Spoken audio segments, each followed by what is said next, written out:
Welcome to the Trend Detection Podcast, powered by Siemens. Welcome everybody. We're here in the wonderful Brewlab Innovation Centre. Our backdrop is our automated craft brewery, and it's all about innovation here. And we're very privileged today to have some visitors from the Siemens Senseye business. And to my right is Alex Hill, founder of Senseye and head of AI for the Siemens business globally. And to his right, Nick King from NZ Controls. And Nick is a solution partner we work with here for local implementation of the AI solutions. So I guess let's just start with a little bit of a broader introduction for the both of you. Nick, perhaps from your side? Right, so we do system integration and we're working with the customers in New Zealand and around the world, but here in New Zealand, and we're looking for tools all the time to add value to data and to try and really help them move forward. And in New Zealand, I think it's well known, we've got this productivity problem, and I think there's a lot of tools out there like Senseye that can really make a difference and scale. So quite excited to be part of the team with Senseye. And Alex, you're normally based in the US? As you can hear by my accent, yeah, there's a deep southern accent there. Usually based in the US, spent a lot of my time in the UK, and since I was originally founded in the UK, and now I get to spend my time coming and meeting wonderful partners like you that can help us accelerate what we're trying to do, which is ultimately predictive maintenance at enterprise scale. And when we say enterprise, tens of thousands of machines, things that people have never really considered possible before. And just a minor correction, I'm one of the co-founders. So there's a couple others, and we are leading the charge for predictive maintenance AI within Siemens. So where we are here is all about innovation and thought leadership, and I guess you can't find a more bleeding edge topic than AI at the moment. Yeah. But it's also a scary topic. So what are the tools, I guess, in general life that you are seeing out there in AI? That's a broad topic, isn't it? That's I mean, AI is touching literally every single thing. I think it was unimaginable 2 years ago that AI is going to start affecting the creative industries, for example. And now any of us can log in and, I want a video of a cat eating a rose and flying into space. Something that would take a creative team really quite a long time to do. And now you can get something pretty decent immediately. And we can take that kind of concept and that creativity into spaces that have generally not seen a tremendous amount of creativity, which I've got an argument against actually. I think engineering should be tremendously creative, but AI is disrupting everything, and you guys are at the forefront of implementing it. So I think the question's actually better turned around on you. Yeah, so for me it's about finding tools that are real and practical that I can deploy. And that's been a challenge. Like there's a lot of hype out there and a lot of excitement. We use it every day for little bits and pieces, and we're using it more and more and always seeking new opportunities with it. But the likes of Senseye gives us a really powerful tool, real boots on the ground application. Mm-hmm. We can see value being derived from it really quickly now, so that's really exciting. Yeah. So speaking of scale, you can go huge, you can go multiple countries, all of that sort of stuff is pretty clear. But when does it become viable? How accessible is this for a smaller business? New Zealand has got a lot of small to medium enterprises with one factory or a small collection of factories. Mm-hmm. How accessible is it for them? Scale is something we'd like to talk about at the enterprise level of tens of thousands of machines, and that's really exciting. But it's also exciting for those smaller organizations where, as a predominantly an AI-focused organization, we're learning a tremendous amount from all kinds of different places. We don't share that learning amongst customers. It's very important that we have that data sovereignty and we protect that customer information. But we are ultimately maintenance and predictive maintenance experts. And so we can help these small organizations become more efficient. And typically we say that from an engagement point of view, start with 50 machines or so. You can start to see a real return on investment within 6 months on that time, and hopefully we can achieve a full ROI. So for the audience benefit, what's a machine? We've got the Brewlab behind us. Is that a machine? Or? So that's a really good question. So yeah, we have the Brewlab behind us, and one of our pain points with predictive maintenance has always been that it's typically been very model-based, and so that means you just sit down, you need to get do a full failure mode analysis and understand that machine, and is that going to be worth it for your $100 valve or drive that could fail, but also could also bring down your whole piece of equipment or facility. But traditionally the answer has been, no, this is a $100 drive, I'll just replace it instead. With Senseye and the scale, we can go from that $10,000 machine view down to the single component and make it worthwhile, because we are learning individual machine behavior based on the data. So something like this little, I don't even know what this is, to be honest. Mass flow meter. Mass flow meter, exactly. Mass flow meter. So I'm happy to know that. By Siemens. I mean, you can tell that we're not. So we can now monitor something like that, and we don't have to spend $50,000 making a model and then tweaking it and then passing the cost of maintaining that to someone else. It's automatic. You have the data, bring it in, great. Senseye will look at it. And every other single component within this machine. You ask what an asset is, and it's really actually our definition is whatever you call it. Yes, that's part of the design phase, or the journey you go on, is to define the assets and what is an asset. Yeah. Yeah. And if I've got an existing system I'm using for managing my maintenance, or the traditional rules-based maintenance program, can I still work with that? Absolutely. And again, a core philosophy of ours is we want to work with what you have. We don't want to throw away any of those existing investments. What we also do accept is that traditionally, a maintenance management system, the quality of data in there is not good. People will often put, last week I fixed it, and the failure mode was other. And that's the bare minimum that they've needed to get through. And there's part of the human element to this, and relying on partners to come in and lead these workshops is helping people to understand, okay, well, you might have done it in the past, but now that we're using AI, it's wanting to learn from what you did. And that's a core part of how we scale. So the more you feed it, the more it's going to give you back. Yeah, so the better quality information you put in, Yeah. the better quality information you'll get out. And there's a lot of work that we do to help improve the contextual information around that. But now we're starting to see, well, if we can educate a reliability engineer to say, okay, I fixed it in this way, and I'm tighter now in how I record this in my maintenance management system, the AI will give me better results so that I can be better and more efficient at my role. And that's a really nice, powerful story that often people don't fully appreciate, but they understand once we educate them. So we talked earlier about being able to upload, for example, instruction manuals from the OEM. Yeah. And Senseye will automatically look through that and feed up the data, feed up the information to the repairer. You mentioned a feature earlier when we were talking about the ability now to make a video, like a how-to video, or perhaps that engineer that's been there a million years. Just take a photo while he's doing the job. Take the photo.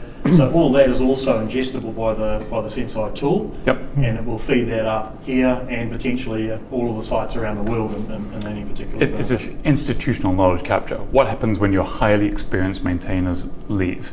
How can we start to, as an organization, help our customers not lose all of that information? And that could be videos, it could be photos, it could be somebody saying, I fixed the thing. But now we have more contextual information that we can wrap around that and use AI to augment that. And that becomes much more powerful. And that helps the new generation of maintainers who can't come in to a facility and put their hand on something or just hear and, okay, well, I know exactly what I need to do. We need to use AI now to help augment their roles. And we have the solution to do that. It's proven, it's deployed, and we can do it at scale. And that information stays locked down within the organisation. It's not shared to other customers. Yeah. So, and it's a software as a service solution. Mm-hmm. One of the barriers to a SaaS model is often security, Yes. Data sovereignty, those sorts of things. So how do we address that? That's, again, a very important question. As a startup, and there was a significant cost to us for doing that, we had our own ISO 27001 certification, as well as 9001, and we contracted, and we still do, an independent third party to come in and try to break it, try to do some penetration testing every year. We publish those results to all of our customers. We've never had any significant issues. The most we've got is like 2 medium things, which are pretty easy to fix. We fix those in a week, and that's done. So that data sovereignty is extremely important. We isolate everything. It's encrypted in transit and at rest. There is not, and we spend a lot of time thinking about how we engineer this so that there's no potential crossover of customer information. And you touched on an interesting point. When we started Senseye, part of it was how can we help the little guy compete with the big guy? Yeah. Maybe we can use that data to help. And I love the story, but humanity or people or whatever, they're not ready for it, because ultimately customers say, this is my data and you must protect it. And I understand that, I get it. That there's this dream of what we could achieve and then what we also need to achieve from a business perspective. And we respect the need of the business to be private and secure. So we're here in our innovation centre, which is our investment in thought leadership and innovation, and we're always trying to show people what's possible. With Senseye, how do we show people this? What's the best way to demonstrate it? If someone out there today is interested to know more and wants us to get in touch, what's the easiest way? I guess we're talking to a New Zealand audience. You reach out to CSL. I'm set myself up here to help deliver the projects, but we're here to talk about what it can do, what it can't do, how it might work for you. So give us a call. That's as simple as that. And that's what comes to scalability. This recognition that, look, we can't do this alone. We need partners. We need people who have that deep relationship with the customer, who can do the integration, the connectivity, and ultimately, at Senseye, we're focusing on how do we solve this grand problem and philosophy, and then we need the implementers, and that's people like you guys. Yes, there's quite a few steps, and there's a model to follow that you've developed, and it's well proven. But that's there for us to help take our combined customers on a journey and help guide them right the way through the process, right through to making sure they get value for their investment. So and I think that's super important. The amount of time we've spent talking with customers about this solution until now is quite clear that unless you have a local team that can actually implement it, then you're a long way from where it all happens, I guess. Then it's all philosophical, isn't it? It's a long flight. Yes, it's a very long flight. But there's a whole team there. So we can call you, you'll help us, but we can also be the. It's about having that local to local support, because ultimately we're talking about AI, we're talking about automation of these things, but this is again about people. It's about making sure that when we work with the reliability team, we're showcasing them, and we're doing that with local support and building on those human relationships. And there's a lot of fear about AI replacing people. It's not about that. It's about AI helping people and how we really build people up to say, you did a great job. And that productivity that you talked about is really where it's at for New Zealand Inc., I guess. That was my phone. Speaking of AI, say that again. Siri wants to get involved. Always listening, right? So I guess in practical terms, if someone wants to set an operation, we do have a demo ability to log into a demo set of data that's looking at a blend of real and simulated data across different industries. So it is something we'll have here in BrewLab and have access to take customers through and show them what it looks like in real practical terms. Come to the BrewLab. We can show you Senseye running on BrewLab, and it's a cool story. We have cold beer, freshly brewed cold beer, which are off camera, by the way. Is there anything else, Alex? You put me on the spot. I ran out of questions. Yeah, what I really want to emphasize is this is about people, and we talk about AI, we talk about machines, we talk about condition monitoring, but this is about showcasing how people and teams can improve the efficiency of an organization and building up that story and making it easy for often engineers and I'm an engineer by training and background, so I don't feel too bad saying this. Engineers are very bad at communicating how they add value and what that means to the organization. Yeah, and ultimately what we're doing is over a beer they'll that. Probably complain about no one listening to them. Yeah. But and we're really about helping them illustrate that story. Yeah. For me, in working in the industry, and why I really was really excited when I saw Senseye, is because I'm always looking for that application that's very real and very deployable and will get value quickly or have real value to my customers. Because I don't want to go and sell them or tell them about something that doesn't add value. Give them more work. It's got to be a win-win. So I was really stoked to see that. And for me, the New Zealand productivity problem is my problem. I feel like I want to help solve that problem. So the likes of Senseye there is just like a great tool. So thank you, for bringing it to us. Thank you for believing and focusing on the. You understand the people element. You understand what we're trying to do here, which is not replace people. It's augment people, help people, stop people focusing on the things that really just aren't that interesting. Do you want to spend your 8 hours a day looking at squiggly lines, trying to figure out what to look at and what that means? Probably not. Humans are much better at understanding very complex, very strange problems, very unusual situations. AI is very good at understanding very well-defined problems. And we've spent 10 years very expertly defining condition monitoring and how you relate that to predictive maintenance. So let us take care of the mundanity of things, and you, as an expert reliability engineer, can focus on the really complex, really interesting problems that deserve your attention. Well, I guess the core benefit of AI is that it's monitoring everything all the time. Yeah. So it's not a snapshot in time where a guy's coming in doing a vibration analysis on IR, thermography survey or something like that. It's being monitored continuously. Yep. And so your focus moves to the important things and actually acting on some of those. Actually, you hit an interesting point there that often when people talk about predictive maintenance or condition monitoring, they think vibration, they think rotational machinery, and they think complex, expensive data capture. And it doesn't need to be, because when you're using an AI that has been specifically developed to understand condition monitoring and predictive maintenance, it's very good at taking inherently bad data. So if a reliability engineer was to come along and take a snapshot of this and say, well, this is the current, this is the torque, this is the timing, in isolation, it doesn't really mean much. But when there's an AI looking at that all of the time, it's able to notice fractions of a percentage of change that will have meaning, and it can add context. And now it's able to say, well, Mr. Reliability or Mrs. Reliability Engineer, you need to come in and pay attention to this because it's changing in these ways. And if you were just to take an instantaneous look at that, it wouldn't be valuable. But the AI can come in and really help to prioritize your workload. So it's an interesting point. Like, would you, if you go into a customer site or a site and they only have a certain number of instrumentation, they don't have as much as you might like. Yeah. Like, do you just deploy it and find out, do we get good data, or do you ask them to start putting sensors in? That's a really good question. In the past, and the dream was, just give us your data that looks like time series data and we can relate to it. And we found some failures there. Often people want to experience something immediately. So we come in with solution partners and we usually then put in some sensors so that we can get you playing with it and working with it in a really, just a quick way and get you some quick wins. And then working together, we can do the integration with the complex historians and the maintenance management system.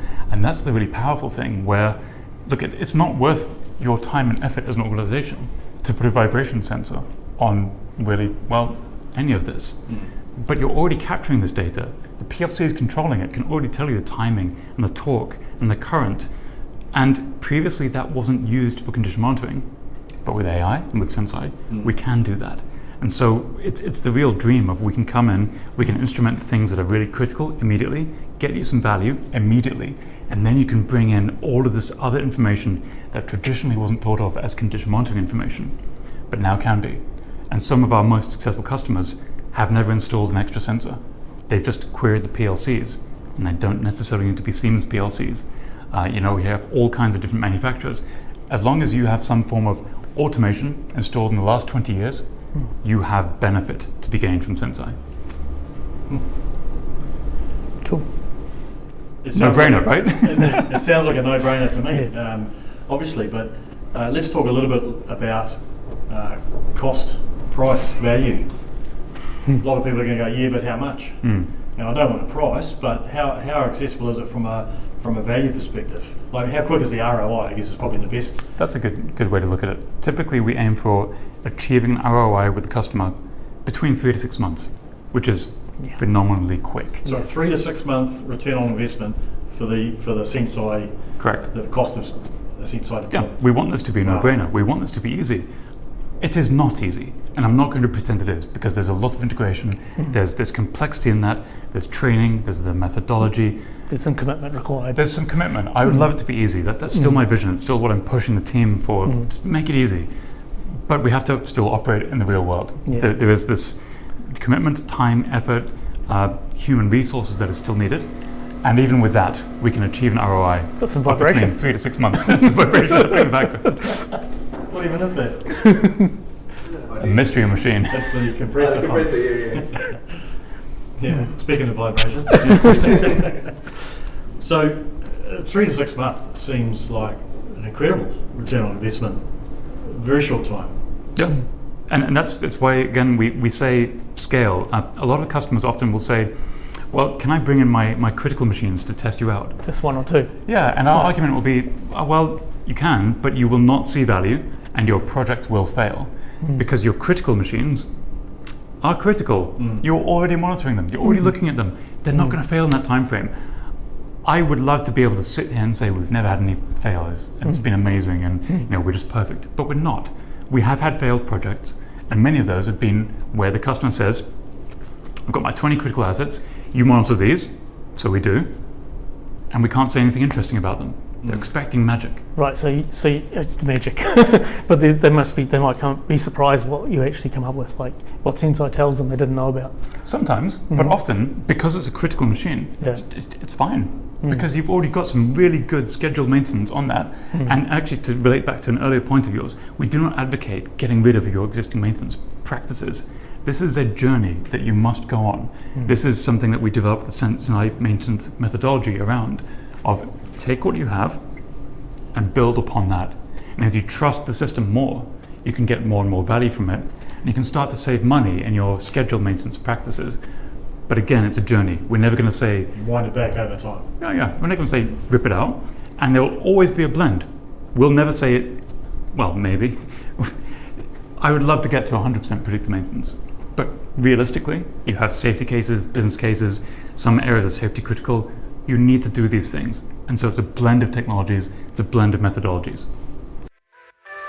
Please like and subscribe on all major podcast channels and find out more about Senseye Predictive Maintenance at Siemens.com.